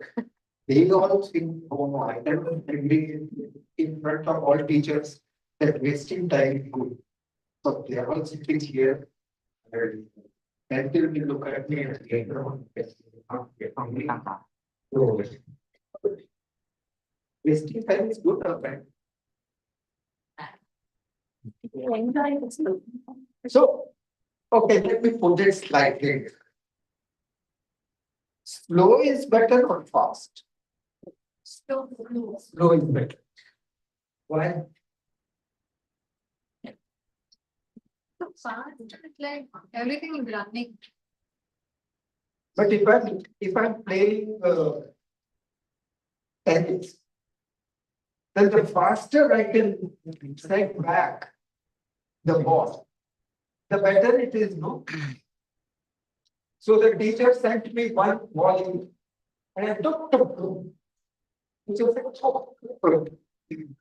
And then I said, teacher, helpless. If I'm fast, but one of the things that can happen with speed is that the response is immediate, which means it is based on muscular intelligence, which is built up over a long period of time. But slow is good because slow. I don't think you cook rice. Anybody else cook rice? Right. So if you cook rice very fast. I have a rice cooker which takes good rice and cook in about 1.5 hours. Slow. It tell you the taste of it. Just impossible to get in the past, when you know your pressure cooker has made it in 10 minutes. Of the people's time. Yeah. So speed is not value. Slow also. Right? Everything which is slow has certain depth. Everything which is fast has a certain quality of immediacy. Both of them are useful. In fact, in life only, don't say this is good, that is bad, this is good, this is bad. Just say sometimes this might be good. sometimes-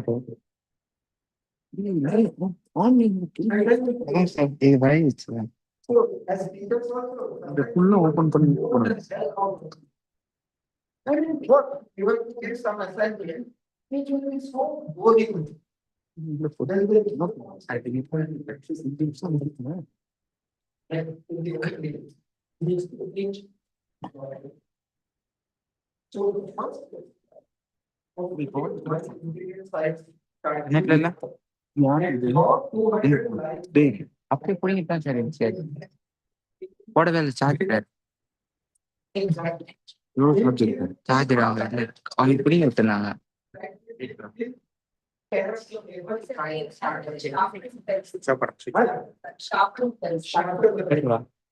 So, then, I remember, I had one, we had in both called a move pen. How we put it from the north, what is the pen? But we had a move pen. Both of them, there were two things like that. And before a drop of any will do. And by opening that little, you will get. உள்ள wire எடுத்துட்டோம் என் பேக்ல வச்சிருக்கீங்களா But if you are not careful, not skillful, and then not you will come up with a fail. Now, this is the never get some providers. The section of the entire class of tests. With every brick shoulder, this brick border line is open line. And it vertical line also is open line.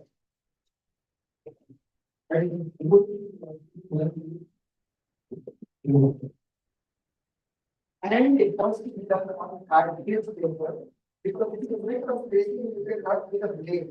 And but of fabrication you cannot come. I think we went almost back.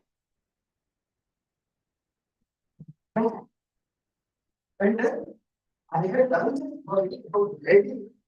But I used to come by bicycle from my uncle's house where I was staying. And his parents were the teacher was also coming, but the same you also bicycle and rain fell. When my drawing before became back. So I didn't think about so I thought, you had given me. So I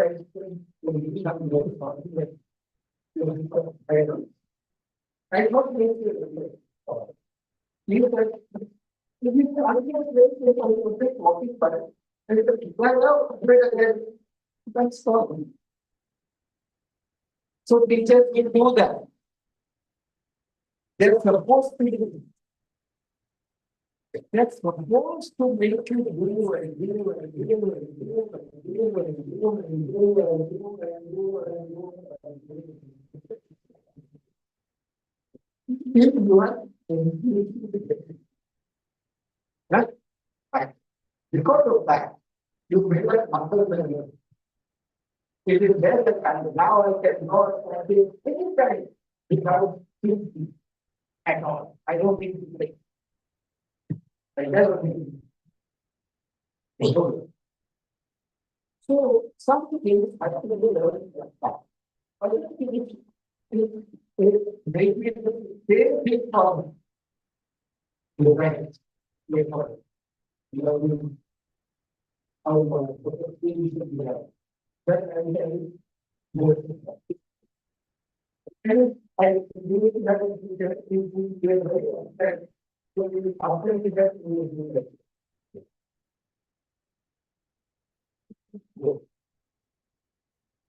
So those questions. Later, you are supposed to complete, you are supposed to shout, you are supposed to be happy, they are supposed to be happy, they are supposed to be happy. You are all human beings. Sometimes we miss a thing, sometimes you do not. But then what is the difference between practical and play? In theory, you just think there is something. And both have been written in such a way that others could do that. One. In practice, you are coming for a review. We don't have a challenge. And the teacher must have the capacity to take up the challenge. And I do look for you. And what we do for the first time, when you become a leader of this place. Generally, the teacher will stand better. And then the student will take. And this relationship is practically experience. Is transmitted to all human. So when you go for experience, you have to have experience. And there is no such thing as practicing in here. There is only thing. The practitioner who has come to the and the theoretician who has been trained. The board will open up their mouth. When the fact, the board figure out this. Topic, you're given to about what we learn. It's not only about practice that here, it is about what we learn. Learning is something you do today.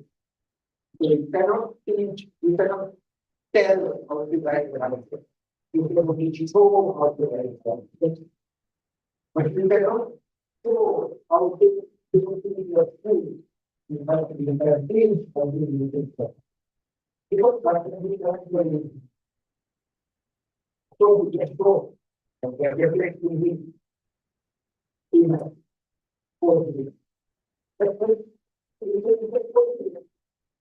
but if I only zero, then I have to invent the number of them. And that is the practical is what is the feeling of number? The all number only all number.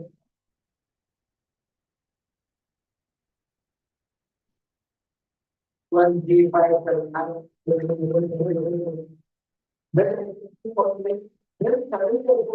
challenge. But the error number will have to be.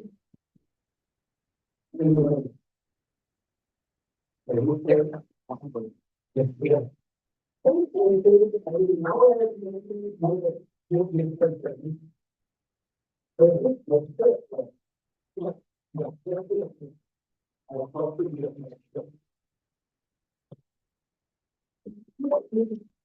they speak of the challenge of the mind. For yourself, wonderful. All games are an increment of the challenge of existence. That's why we enjoy games. We wouldn't enjoy games if they were always there's the world that we look out and this. No, you throw the ball in the and I think challenge. Never do what all in the when so you trust in all the learning. So that some of your lectures so we make the final answer so that you know yourself when developing yourself and your from the software.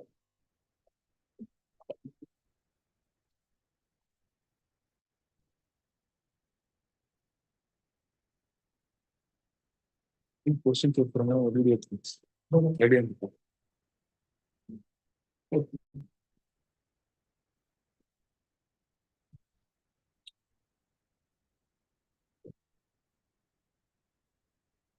Thank you, Mr. Chaya, for the insightful session. Hey, Anyway, hey. thank you. Associate Professor of Rajaratnam School of Architecture. They wrote the Golden Family.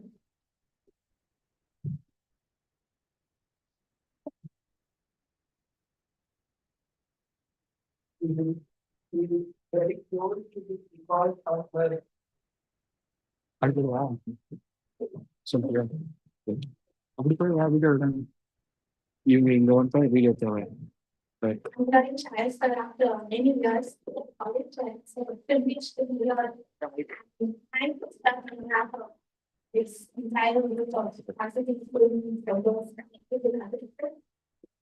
I think today was a nice day of revival in terms of helping us to rethink what we do in the classroom and how we communicate with each other. Whether we are teachers or the source of knowledge or people seeking knowledge or whatever we may be, how we engage with each other, how we engage with whatever modalities are given to us and to artificial beings. Yes. And these relationships and these ways in which we transfer this excitement and knowledge of the classes. So thank you so much, sir, and all of us. And a quick note of thank you to the institution as well for the mentors for all of this.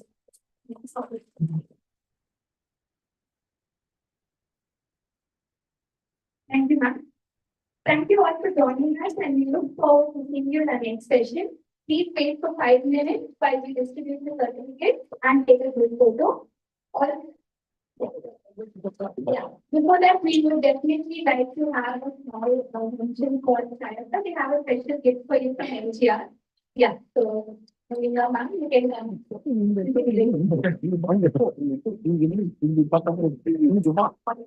Photo நல்லா எடுத்து நீங்க போ நல்லா அந்த side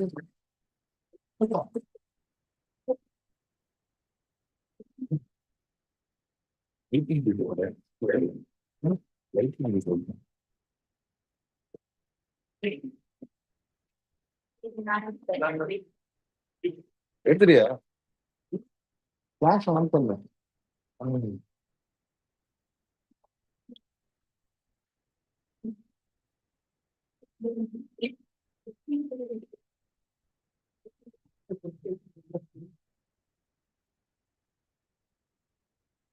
Thank you, ma'am. Also, please take a moment to fill out the feedback form everyone who attended, which we'll be sharing on the WhatsApp group. Your suggestions are very vital for helping us to curate a very high quality, relevant content and support your professional growth for the next session as well. Have a wonderful day and happy teaching. The certificate will be in the photo, so you can have it. And lunch is also served for all the faculty members. Yes, it's for the photo. Thank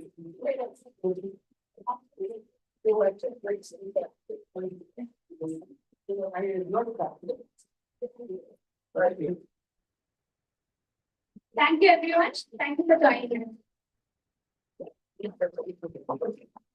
Can we have some minutes to take the group photo? Yeah. Guys, please, some minutes for a group photograph. And